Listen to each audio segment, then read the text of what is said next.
আজ আমরা যে গল্পটা নিয়ে কথা বলবো সেটার নাম আধার যখন নামলো।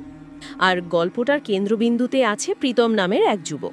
শহরে ছেলে, কাজ থেকে হঠাৎ দুটো দিন ছুটি পায়। আর সেই ছুটিতেই সে ঠিক করে মেদিনীপুরের কাছে একটা গ্রামে যাবে। গ্রামটা বেশ রহস্যময়, তাই না?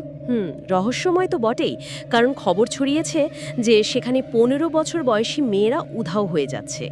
লোকে বলছে সিরিয়াল কিলারের টাচ। ঠিক। তো এই পর্বে আমরা ঠিক ওই ঘটনাগুলোই পরপর বলবো। মানে দেখব প্রীতম কিভাবে গেল, কি দেখলো, গ্রামের ওই অন্ধকার দিকটা কিভাবে তার সামনে এলো। তো শুরু করি প্রীতমের যাত্রা দিয়ে।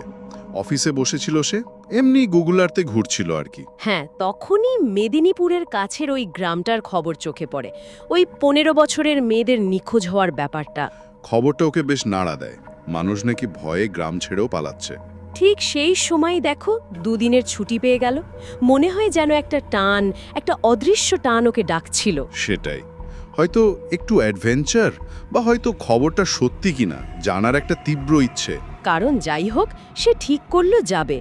হাওড়া থেকে ট্রেনে মেদিনীপুর, তারপর বাস বা গাড়ি, এরকমই ভেবেছিল। কিন্তু শেষ পর্যন্ত লোকাল ট্রেনেই গেল। আর এই লোকাল ট্রেনের যাত্রাতেই যেন কাহিনীর শুরু।